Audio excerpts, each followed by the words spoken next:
दिनांक 18 जून को भारतीय किसान यूनियन अम्बावता के कई दर्जन पदाधिकारी जिला कचहरी कलेक्ट्रेट पहुंचे और कई सूत्री ज्ञापन जिलाधिकारी महोदय को दिया। ज्ञापन से पहले प्रमुख राष्ट्रीय उपाध्यक्ष मोहम्मद हनीफ वारसी के नेतृत्व में प्रदर्शन किया।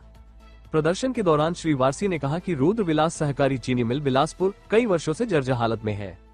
70% गन्ने का रकबा खराब चीनी मिल के कारण घट गया। गन्ना किसान गाना लगाना नहीं चाह रहे हैं क्योंकि बहुत ज्यादा गन्ना किसानों को परेशानी है। जिलाधिकारी महोदय रुद्र विलास सहकारी चीनी मिल के अध्यक्ष है, इसीलिए गुजारिश करने आए हैं कि चीनी मिल का नवीनीकरण कराया जाए। दूसरी और यूरिया खाद को लेकर किसान भटक रहा है।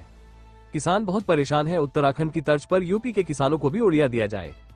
फॉर्मर रजिस्ट्री में बहुत बड़ा घपला है। एक खतौनी में कई से खातेदार हैं। जितने भी सा खातेदार हैं उनकी फॉर्मर रजिस्ट्री नहीं हो रही है। खतौनी और आधार कार्ड में नाम की स्पेलिंग में जरा सी गलती के कारण फार्म रजिस्ट्री नहीं हो पा रही है।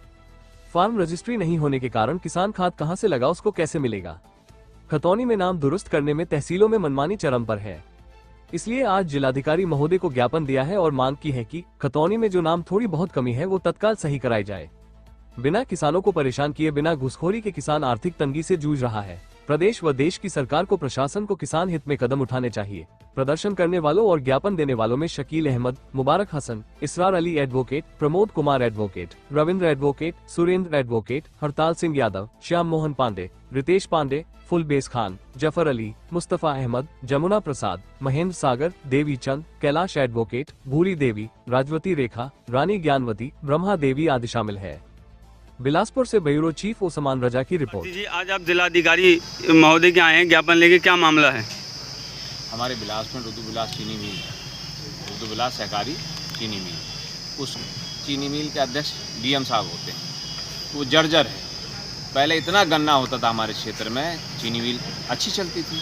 अब वो कई वर्षों से जर्जर है, मतलब ढंग से किसी वर्ष नहीं चलती। तो अगर कहीं लीक है तो उसे वेल्डिंग कर दिया, वो 4-10 घंटे नहीं चल पाती है। तो हमारी मांग डीएम साहब से है कि उस चीनी मिल को उसका नवीनीकरण कराया जाए, क्योंकि सबसे पुरानी चीनी मिल है और वो जर्जर है। आज की तारीख में किसानों ने 70% गन्ना बोना बंद कर दिया। 70% रकबा घट गया गन्ने का। हनीफ वारसी जी, हम देख रहे हैं कि दिन पे दिन किसानों की सुनवाई अनदेखी करी जा रही है। किसान आंदोलन भी कर रहे हैं मगर सरकार जो है के कान पे जूं नहीं देख रहा है। अभी राकेश टिकैत जी ने भी एक चेतावनी दी थी कि हम बहुत बड़ा आंदोलन करेंगे, हमारी कहीं सुनवाई नहीं हो रही। उसको लेकर क्या कहेंगे? देखिए, मनमानी चरम पर है।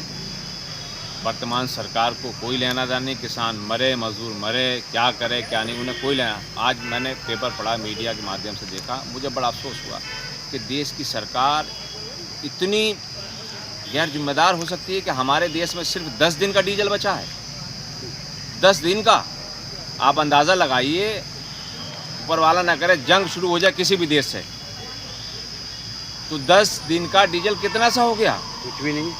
स्टॉक क्या है हमारे? अच्छा, माननीय प्रधानमंत्री जी ने अभी एक ऐलान किया था कि सब जो है ईंधन बचाओ अभियान चलाया जाएगा, जिसपे हमारे ज़िले के जिलाधिकारी महोदय ने उसका पालन भी किया, क्योंकि उन्होंने वो कई दिन चले। मगर ये है कि अभी हमने देखा कि अब मंत्रियों का काफिला फिर वही गाड़ियों के साथ चल रहा है। कहने और करने में ज़मीन आसमान का अंतर है। सबसे पहली बात मैं आपको बता दूं कि आप खुद ये कह रहे हो काफिला कम करें, डीजल कम खर्च करें। आपकी गाड़ियों में, आपके काफिले में कितनी गाड़ियां चल रही हैं? आपके मंत्रियों के काफिले में कितनी गाड़ियां चल रही हैं? दूसरी बात, आप बांग्लादेश को तेल क्यों बेच रहे हो? नेपाल को, भूटान को तेल क्यों बेच रहे हो? आपके देश में नहीं है। जो हमारे देश में तेल की कमी है तो आप भूटान को, बांग्लादेश को तेल क्यों बेच रहे हो? भाई, मुझे आज इतनी ठेस पहुंची, आज मुझे इतना दुख हुआ, आज मैं इतना, मतलब एक तरह से बड़ा अफसोस हुआ कि 10 दिन का मात्र ईंधन है हमारे पास। तो केंद्र सरकार की नीति क्या है? विदेश मंत्रालय क्या कर रहा है? तो सिर्फ और सिर्फ भ्रष्टाचार। अरे भाई, शर्म आती है हमें आज की तारीख में कुछ बोलते हुए, कहते हुए, है ना। ये क्या इनका नैतिकता के आधार पे कुछ नहीं बोलते, कुछ नहीं कर रहे। अभी हमने देखा था पीछे आपने डॉक्टरों की कमी को लेकर, अस्पताल में भ्रष्टाचार को लेकर आए दिन आप जो है जिलाधिकारी महोदय के यहाँ आते रहते हैं और तमाम बातें आप जो है समय समय पे लोगों की आवाज़ बनकर उठाते रहते हैं। उसको लेकर क्या कहेंगे? अभी डीएम साहब से एक डीएम साहब स्वास्थ्य विभाग के किसी बड़े अधिकारी काम नहीं कर रहे हैं और कह रहे थे कि मैंने कहा है, उसके बाद भी आप लोग ध्यान नहीं दे रहे हैं। तो इससे साबित होता है कि मनमानी है स्वास्थ्य विभाग में, पूरी लूट मची हुई है हर जगह। तो अगर आपकी सुनवाई नहीं होती, इसको लेकर आप आंदोलन तो हमारा काम है, तो करेंगे आंदोलन, हम करेंगे। और आंदोलन हम कर रहे हैं भाई, इस देश में 14 लाख करोड़ रुपए उद्योगपतियों के माफ हो गए, किसानों के, पूरे देश के किसानों के ऊपर मात्र 60,000 करोड़ रुपया है, किसान का कर्जा माफ नहीं हो रहा। किसान ने ऐसी क्या गलती कर ली है भाई, किसान ने ऐसा क्या बुरा काम कर लिया? सिर्फ इन्होंने एक तरक्की उपलब्धि की है केंद्र सरकार ने और प्रदेश सरकार ने कि हम किसानों को धर्म के नाम पर बांट दिया, जाति के नाम पर बांट दिया, हिंदू मुसलमान के नाम पर बांट दिया, गाय गोबर के नाम पर बांट दिया, मंदिर मस्जिद के नाम पर बांट दिया। अगर कोई आंदोलन करता है तो उसमें कुछ ऐसे जीव निकल कर आते हैं, जीव क्या यही कहूँगा, समझदार इंसान तो नहीं होंगे वो, कि वो किसान का ही विरोध करना शुरू कर देते हैं भाई। अगर वर्तमान सरकार से हम सवाल पूछ रहे हैं तो वो कहते हैं आप देशद्रोही हो, देश के खिलाफ बोल रहे हो। भाई जो सत्ता में बैठा है, जो कुर्सी पर बैठा है, आज डीएम साहब बैठे हैं, हम इनसे मिलने आए हैं, जिस कुर्सी पे बैठे हैं शिकायत हम उस कुर्सी से करने आए हैं। कल को इनका ट्रांसफ़र हो जाएगा तो इनके साथ लखनऊ थोड़ी जाएंगे, जो दूसरे डीएम आएंगे लोग उनसे शिकायत करेंगे। तो वर्तमान में जो होता है शिकायत उससे की जाती है।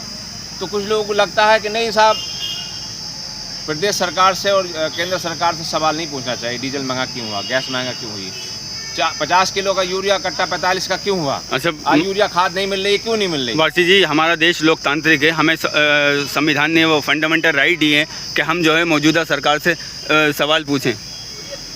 साहब देखिए, वर्तमान जो सरकार है केंद्र की, वो गलत इस तरफ जा रही है, गलत तरफ जा रही है। अभी ये संविधान में बदलाव लाने के लिए इन्होंने सांसद खरीदे हैं, सांसद तोड़े हैं। इनका मेन मकसद और कुछ नहीं, सरकार तो इनकी चल रही थी। अब संविधान में परिवर्तन करेंगे ये, इन्होंने इसलिए सांसद तोड़े हैं, देश को गलत तरफ लेके जा रहे हैं। ये जो आपने देखा ना, जो अंग्रेज़ों की चाल थी, जब अंग्रेज गुलाम हमें बना रखा था, जो अंग्रेज़ों की चाल थी, उस अंग्रेज़ों की चाल पर ये लोग चल रहे हैं। तो आज नहीं कल, कल नहीं परसों देशवासियों को समझ में आएगा। एक दिन तो ऐसा तो नहीं है कि साहब सूखा पड़ेगा तो खाली आपको पड़ेगा, ओमपाल परेशान होंगे तो नाजिम साहब परेशान, नाजिम साहब परेशान होंगे तो ओमपाल। ये देश सबका है, फ़ायदा भी सबका होगा, नुकसान भी सब, किसी एक का नहीं है, ये तो मानना पड़ेगा आपको। और आप अंदाज़ा लगा लीजिए, 9 करोड़ वाले देशवासी में ये होती है देश की एकता। 9 करोड़ है ईरान वाले, उन्होंने दुनिया की महाशक्ति को लोहे के चने चबा दिए, क्योंकि एकता थी उनके देश में। हमारे देश में भी एकता थी, जो अंग्रेज़ों को भगा दिया।